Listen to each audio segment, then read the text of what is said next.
Yo, what's going on, guys? Crispy Flakes here. For today's video, we need to talk about the Los Angeles Lakers and about them mainly when it comes to free agency. So it seems like every single season there's always a few superstars or all-stars that are on the market or in trade rumors, and the Lakers are one of those teams, one of those fan bases that think that they are going to get everybody else. Come on, man, be honest. Like, I'm not saying that as a hater, it's just absolutely truth that the Lakers are one of those teams. It makes sense because they are like a big market team and stuff like that, so you think a lot of players would want to play for the Los Angeles Lakers. But for today's video, guys, we are going to talk about why a lot of superstars might actually avoid the Lakers in general, might decide to sign with a smaller market team, or really just go somewhere else in general, especially when it comes to this current NBA Lakers team, okay? So on my Twitter account, I actually did post that question at CrispyFlakes2K, by the way, link in the description of this video, pretty much saying, like, if you were an NBA free agent, what would be a reason you would not want to play for the Lakers? So I actually got a little list composed here of some of those reasons. We're going to kind of elaborate on that. I mean, much of this is coming after the idea that Paul George decided to go back to the OKC Thunder, where, roughly a year ago, when Paul George was asking to be traded away from the Indiana Pacers, he was saying, like, I want to play for the Lakers. I want to play for the Lakers. And that was a big reason why a lot of other teams out there were not making trade packages for Paul George, because they thought that Paul George was just going to leave in free agency. So, I mean, while at this point, I feel like the OKC Thunder probably got the short end of the stick when it came to that trade, because Victor Oladipo and Sabonis are looking great for the Indiana Pacers. This does make that trade a lot better for them, the fact that they were able to talk Paul George into a 4-year contract. But what exactly kept him away from the Los Angeles Lakers, the team that he wanted to play for? The number one reason that a lot of people were telling me about was LeVar Ball, and it definitely does make sense. Imagine you work for a company and you're you get offered another job, right? You get another job offer, a company you really wanted to play for, but your boss's annoying brother is always there, man, all the time, man, just like judging every single thing you do as the company. He doesn't even work for him at all. He's just always around, annoying the hell out of everybody. Would you leave your current situation if it was pretty good to go there, even if it's your dream job, but knowing you have to put up with that every single day? You know what I'm saying? So just like LeVar Ball in general, he has toned it down this past year or so, not as much, but like last summer, that was the summer of LeVar Ball, right? He was all over the place. I do know that the Lakers talked to him and was just like, yo, man, you got to actually stay in your lane, like stay away from our franchise and stuff like that. And it's even come to the point where, Lonzo Ball might be in trade rumors because of just losing out on free agents due to LeVar Ball. I don't think he's the only reason like that, but I do think he's a big reason why certain players might not want to put up with the Los Angeles Lakers because of LeVar, okay? Another reason is just the pressure and expectations it comes with being a Los Angeles Laker. I mean, they are one of the most winningest franchises of all time. It seems like when it comes to them rebuilding their team, it doesn't last for very long. I mean, you had Kobe Bryant there for 20 years, and yeah, they went through like small rebuilds here and there, but nothing really too crazy. It seems like they were always able to get somebody that would be willing to play alongside Kobe Bryant. But I will be honest, man, like, I'm looking back at the history of the Lakers in the past 20 seasons, and once that super team broke up of like Shaq and Kobe and Karl Malone and Gary Payton, the team's not really brought in like much talent. I mean, yeah, they were able to finesse away Pau Gasol from the Memphis Grizzlies. Dwight Howard ended up coming to the team, but that was just like the start of like the downfall of his NBA career. Steve Nash signed with them when he was like 40, so it's just like, Ron Artest was decent at best when he came to the Los Angeles Lakers. Still a good player, but not like a big market name or nothing like that. So it seems like the free agent issue has been an issue with the Los Angeles Lakers for a very long time now, and some of that I think is because of the pressure and expectations, having to work for like the bus or play for the bus factory and stuff like that. It's just, I don't know, because Laker fans can be savage, okay? They can be straight up savage. If you're not performing out there, then they are simply just going to hate on you. And it is like that with a lot of teams. I mean, I know there's players on my Pistons that I don't like because they don't perform, but I feel like there's certain teams out there that it's even worse for. So some players, it's like they don't want to handle that pressure. They still want to have fun playing the game out there, right? So, a guy like LeBron James, I still think LeBron James might end up on the Lakers. I do think they have the capability of signing him because, for one, he ain't gonna care what LeVar Ball says. Like they're gonna listen to LeBron over LeVar each and every day, right?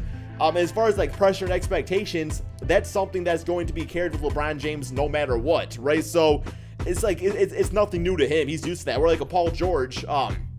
he's kind of went through the worst of it with the OKC Thunder, I would say, after how they kind of underperformed last NBA season. But yeah, that kind of brings to my next point with LeBron James. Like, we are going to assume LeBron signs to the Lakers, okay? And we're going to talk about some other All-Stars maybe wanting to sign there, right? Well, a lot of those guys might avoid that situation because they don't want to be second to LeBron. I mean, you look at the stats, guys, like Chris Bosh, Dwayne Wade, their numbers were kind of down with LeBron James on their team. Not saying that's a bad thing, but it's just because LeBron James is the number one option, right? Kevin Love, his numbers were down on the Cleveland Cavaliers playing with LeBron James. And that's no hate against LeBron. I think he's fantastic. And it's like, well, LeBron on any franchise, their chances of winning NBA championship automatically goes up 1,000,000,000%.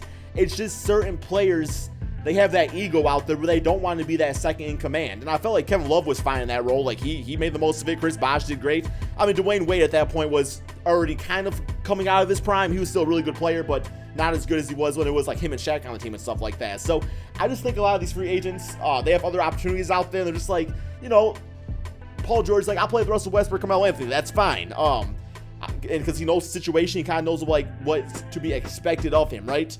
And not to mention, when you play with LeBron James, if your team loses, then you are to blame. If you are that second or third option, people are looking at you. People are saying you're trash. You can't play defense. You can't rebound. I mean, I'm using kind of like more like Kevin Love and Chris Bosh in this case right there, because those were two guys on LeBron's teams that got beat down bad, right? So, I mean, if Paul George went to the Los Angeles Lakers and, you know, James had a decent game, but they still lost, it's like people are looking at Paul George saying, you need to step up, you need to be a superstar of the team. And I just don't think he wants that. I just don't think he wants that, man. I don't think other free agents want that all that much.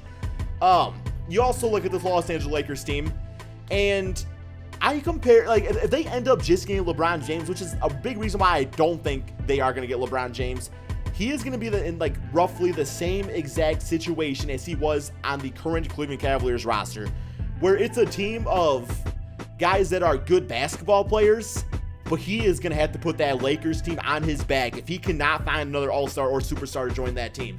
I mean, you look at the Cleveland Cavaliers team, it's like Jordan Clarkson, Larry Nance, those guys were all fine. J.R. Smith, they're fine players, but LeBron had to play like out of his mind one of his best seasons ever to even get to the NBA Finals, and he got swept. You look at that Lakers team, it's like, who do they have right now? Brandon Ingram? Yeah, but it's like, are you saying that Brandon Ingram right now is much better than Kevin Love? Probably not. I would say Brandon Ingram probably is better than Kevin Love now at this point. Not by much, though, just because he does have to, like, do a few more things out there, add a few more things to his game. But it's like, that's your second option. You got Lonzo Ball. You know, he's obviously better than George Hill, but he's not really going to bring him much offensively out there. And the way he needs the basketball in his hand and stuff, it's like, that's similar to what LeBron needs to do, too. So, you also toss in who else, man? Kyle Kuzma. I mean, he's a good player, but not like a superstar, all-star player yet. So it's just the Lakers, as constructed, are not in win-now mode. And it's like, it seems like all these free agents are kind of backtracking, saying like, yo, I don't want to be the first one to sign, because if I'm the first one to sign and nobody else joins, then I'm just kind of stuck here with all these young bloods, and it's like, they haven't made the playoffs recently, and I gotta carry the team, and I mean, I'm out here with the Warriors and the Rockets, and it's like, how am I gonna get past those guys out there? So, once again, I keep on bringing Paul George up because he was the big free agent that they missed out on, and it's just like, instead of him taking that risk of signing with the Lakers, he was just like, I'm going to stick with my situation on OKC. We kind of put things together at the end of the season. Russell Westbrook's an MVP. Carmelo Anthony, if it doesn't work out with him, well, he's gone for the season anyway. So I think it makes sense with why Paul George stuck with his team, man. I really do, okay? It's like, I've been thinking about it more, and while I did want to see him on the Lakers, it definitely does make sense. But you also look at some of the other brighter options out there, because while the Lakers are a bright option, they're a team that are not as good as some of the other young teams out there as of right now. Like, the Lakers in 3-4 seasons, with how the roster is currently constructed, I think could be pretty solid. But right now, you got the Boston Celtics, who are extremely young. Kyrie Irving's like 25. Jason Tatum's like, 19 or 20, if that. Jaylen Brown's extremely young. They have cap space. They have Gordon Hayward. So it's like, that's a more brighter option. The Philadelphia 76ers, Joel Embiid, Dario Saric, Ben Simmons, some of the youngest guys in the NBA, but it's like, they look like they're ready to compete right now. So it's just like, if you're a free agent, it kind of makes more sense to go to one of those teams if you really want to win and play with a younger team out there. And then I think the final thing, the one thing to sum it all up, and much of this comes down to like LeVar Ball and stuff like that, is the drama of the Los Angeles Lakers. I mean, it's Hollywood, man. It's Hollywood. Like, you are one of the spotlight teams of the NBA. Any little thing that goes on is going to get leaked out to the world. I mean, there's just like, there's no secrecy when it comes to the Los Angeles Lakers, and that's fine, man. That's just kind of how it has to be with some of these big markets out there. So while I know Laker fans think that every single player wants to play for their team, it's really just not the case. And I know this video is going to get dislikes. It's fine, man. Dislike the video if you feel the need to do that. I understand. But I'm just speaking the facts. While you are a great historical franchise, you are not the best option out there right now. You're a good option. And your space, your team it's the right move for somebody out there. But I mean, you're not going to get Kawhi Leonard, LeBron James, Paul George, DeMarcus Cousins, Anthony Davis, Michael Jordan out of retirement, Kobe Bryant. You know, man, it's just not going to happen now. You might, best case scenario now, you guys end up with DeMarcus Cousins for a season, coming off an Achilles injury, and LeBron James. And that's not bad. That's fine. But that's normal. That's a normal looking team. It's not a super team like I think a lot of people thought the Lakers were going to assemble. Anyway, guys, that's the end of this video. Be sure to drop the hate in the comment section below. Thank you all so much for watching, and peace out, my friends.